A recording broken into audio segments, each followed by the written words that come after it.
सकट चौथ पर जिस घर में खाई जाती हैं ये दो चीजें, माँ लक्ष्मी दौड़ी दौड़ी आती हैं। नमस्कार दोस्तों, राधे राधे, जय श्री कृष्ण, जय गणेश महाराज, हर हर महादेव।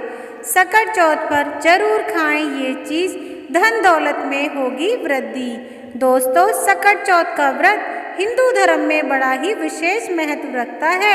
यह व्रत हर वर्ष माघ मास की चतुर्थी पर रखा जाता है। इसे तिलकुट भी कहा जाता है। इस दिन महिलाएं व्रत रखकर भगवान गणेश की विधि पूर्वक पूजा अर्चना करती हैं।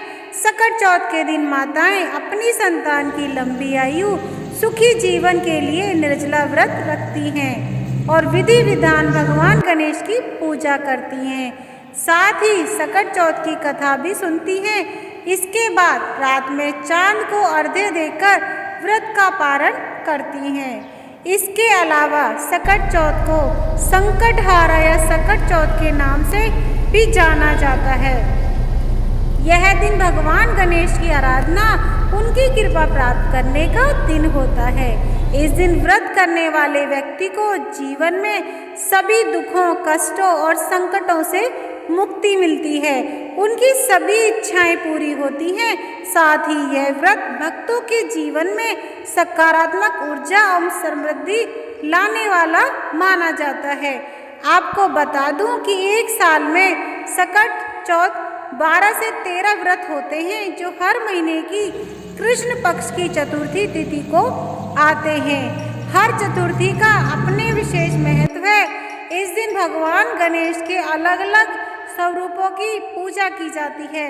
दोस्तों, आप सभी को बता दें कि इस बार 2025 में सकट चौथ की चतुर्थी 17 जनवरी की सुबह 4:06 पर शुरू होगी।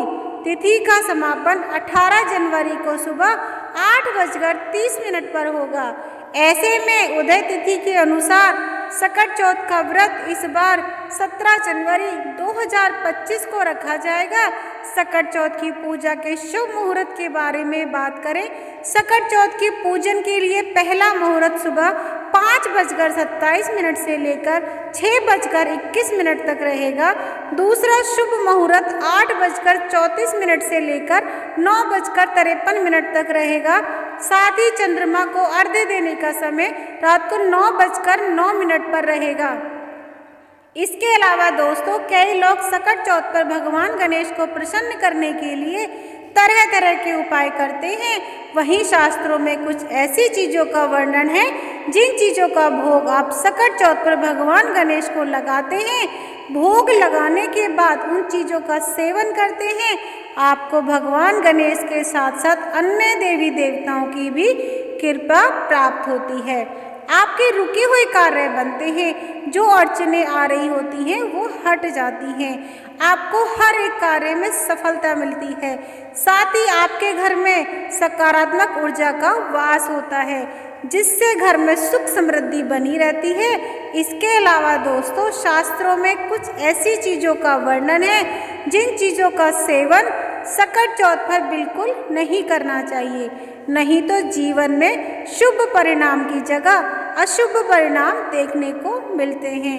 आपके बने बने काम बिगड़ने लगते हैं। भगवान गणेश जी भी आपसे रुष्ट हो जाते हैं, जिससे आपको जीवन में कठिन समस्याओं का सामना करना पड़ सकता है। ऐसे में इस वीडियो के माध्यम से मैं आप सभी को बताऊंगी सकट चौथ पर किन चीज़ों का भोग भगवान गणेश को लगाना चाहिए और किन चीज़ों का सेवन करना चाहिए। इसके अलावा सकट चौथ के दिन किन चीज़ों का सेवन भूल कर भी नहीं करना चाहिए। इस वीडियो में आपको सकट चौथ के बारे में संपूर्ण जानकारी मिलेगी। इस वीडियो को देखने के बाद आपको कोई और वीडियो देखने की ज़रूरत नहीं पड़ेगी। चलिए देखते हैं। लेकिन उससे पहले अगर आप चाहते हैं भगवान गणेश जी का आशीर्वाद आप पर, आपके समस्त परिवार पर सदैव बना रहे, तो इस वीडियो को लाइक करें, चैनल को सब्सक्राइब कर लें और कमेंट में सच्चे दिल से जय गणेश महाराज लिखकर अपनी हाजिरी जरूर लगाएं। तो चलिए देखते हैं। दोस्तों, सबसे पहले जानते हैं सकट चौथ पर भगवान गणेश को किन चीज़ों का भोग लगाना चाहिए, किन चीज़ों का सेवन करना चाहिए, जिससे भगवान गणेश की कृपा हम पर सदैव बना रहेगी। कद्दू की सब्जी। जी हाँ दोस्तों, कद्दू की सब्जी सकट चौथ के व्रत के लिए एक बढ़िया विकल्प है। यह सब्जी हल्की और स्वादिष्ट होती है, व्रत में खाने के लिए उपयुक्त मानी जाती है। इसे सेंधा नमक और हल्के मसालों के साथ तैयार किया जाता है। कद्दू को छोटे टुकड़ों में काटकर जीरा, हरी मिर्च, हल्दी में पकाया जाता है। वहीं कुछ लोग इसे मीठा बनाना पसंद करते हैं, जिसमें थोड़ा गुड़ डाल दिया जाता है। साथ ही खट्टे स्वाद के लिए इमली का पानी, टमाटर का पल्प उपयोग किया जाता है। इसे आप पूरी, कद्दू के पराठे के साथ खा सकते हो। कद्दू की सब्जी न केवल स्वाद में बढ़िया होती है, बल्कि इसमें मौजूद पोषक तत्व व्रत के दौरान शरीर को ऊर्जा भी देते हैं। नंबर 2, अरबी की सब्जी। दोस्तों, अरबी की सब्जी सकट चौथ के व्रत में काफ़ी पसंद की जाती है। इसे उबालकर तली हुई अरबी से तैयार किया जाता है। अरबी को सेंधा नमक, जीरा, हल्दी, हरी मिर्च के साथ पकाया जाता है। यह व्रत ऊर्जा प्रदान करने का अच्छा स्रोत है। अरबी की सब्जी को कद्दू के पराठे, राजगिरी की पूड़ी के साथ खाया जा सकता है। इसे हल्का सुपाच्य मनाया जाता है। इसके अलावा व्रत के दौरान अरबी की यह सब्जी पारंपरिक पौष्टिक आहार का एक बेहतरीन विकल्प है। जी हाँ दोस्तों, तीसरा है सिंघाड़े का हलवा या फिर सब्जी। सिंघाड़ा, जिसे व्रत में खाना बहुत ही शुभ माना जाता है, कई तरह के व्यंजन बनाए जाते हैं। सिंघाड़े की सब्जी व्रत के लिए एक अनूठा विकल्प है। इसे उबालकर या भूनकर सेंधा नमक, काली मिर्च के साथ पकाया जाता है। इसके अलावा सिंघाड़े का हलवा भी व्रत में बेहद लोकप्रिय होता है। इसे बनाने के लिए सिंघाड़े के आटे को घी में भूना जाता है, फिर उसमें पानी और चीनी डालकर पकाया जाता है। यह व्यंजन व्रत के दौरान स्वाद और ऊर्जा का सही संतुलन प्रदान करता है। इसके अलावा सिंघाड़े में मौजूद कार्बोहाइड्रेट फाइबर शरीर को दिन भर ताजगी बनाए रखने में मदद करता है। चलिए देखते हैं चौथा, मोदक। जी हाँ दोस्तों, मोदक का नाम सुनकर गणेश जी की याद आ जाती है। भगवान गणेश को मोदक बहुत प्रिय होते हैं। यह मिठाई चावल के आटे, गुड़ के मिश्रण से बनाई जाती है, जिसमें नारियल भी डाला जाता है। मोदक को विशेष रूप से गणेश उत्सव के दौरान तैयार किया जाता है। इसे गणेश का प्रिय भोग कहा जाता है। इसके अलावा मोदक के अंदर गुड़, नारियल का मिश्रण और पवित्रता का प्रतीक माना जाता है। ऐसे में सकट चौथ के दिन इस भोग को भगवान गणेश को अर्पित करते समय हमें श्रद्धा और प्रेम से तैयार करना चाहिए, क्योंकि यह भगवान के आशीर्वाद का प्रतीक होता है। क्योंकि मोदक की मिठास हमारे जीवन में समृद्धि, खुशहाली का प्रतीक मानी जाती है। जब मोदक भगवान को अर्पित करते हैं तो यह निश्चित रूप से घर में सुख, शांति और समृद्धि लाने के लिए सहायक होता है। अब देखते हैं नंबर 5, दुर्वा घास, जो गणेश भगवान की बहुत करीब है। दोस्तों, भगवान गणेश को 21 घास के पत्ते विशेष रूप से प्रिय होते हैं, जिन्हें दुर्वा कहा जाता है। ऐसे में सकट चौथ के दिन दुर्वा को गणेश जी के चरणों में अर्पित करने से उनका आशीर्वाद प्राप्त होता है, क्योंकि दुर्वा के पत्ते सात्विकता, पवित्रता, समृद्धि के प्रतीक माने जाते हैं। इन पत्तों को भगवान गणेश के चरणों में अर्पित किया जाता है, तो उनके आशीर्वाद को आकर्षित करने का एक प्रमुख तरीका होता है दुर्वा।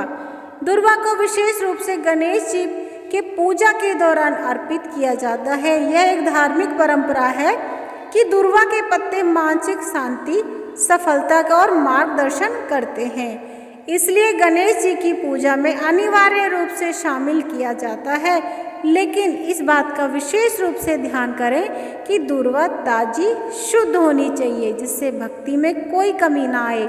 जब भी आप दुर्वा लेके आएँ, उसे अच्छे पानी से वॉश करें। नंबर 6, गुड़ और तिल।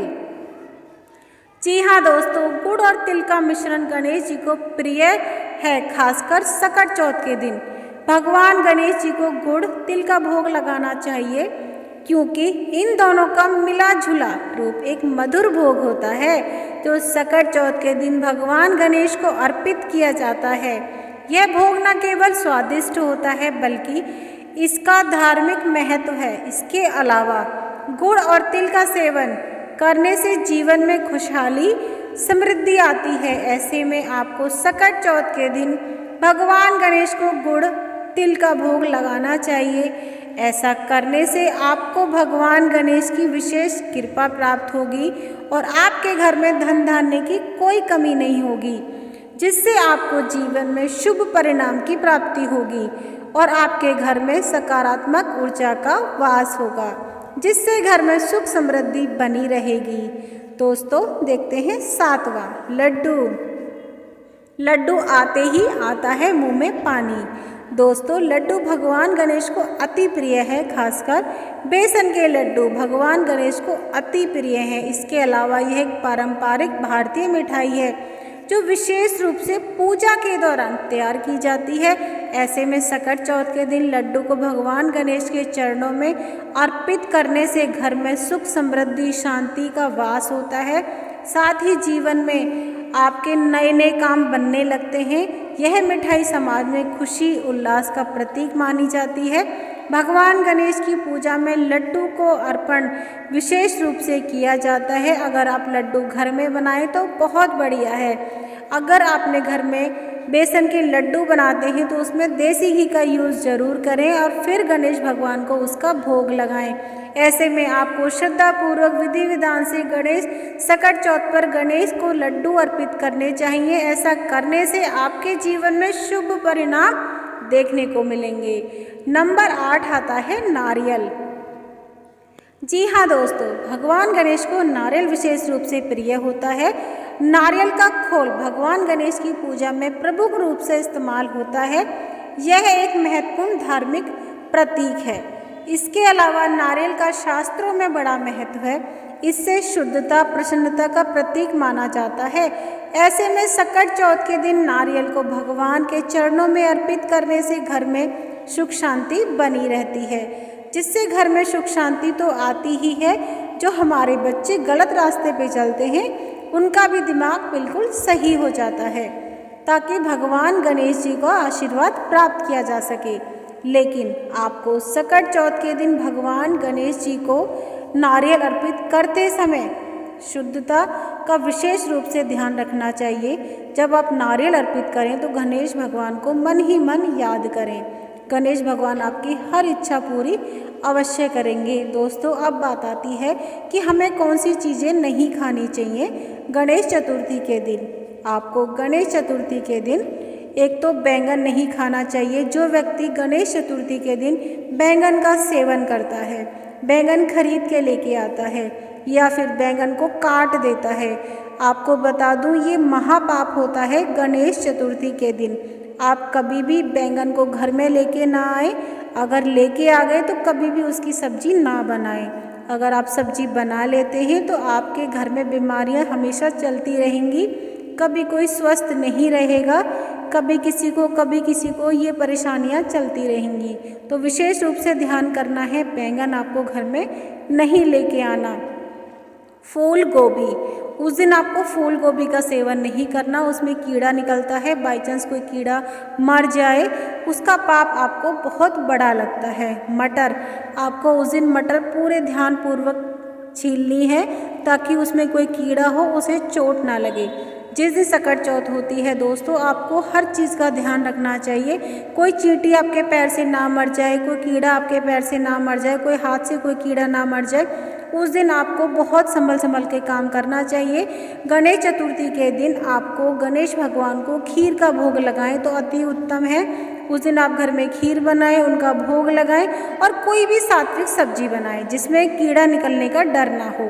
तो दोस्तों आज की ये वीडियो आपको कैसी लगी, लेके आती हूँ नेक्स्ट वीडियो। तब तक के लिए जय श्री राम, राधे राधे।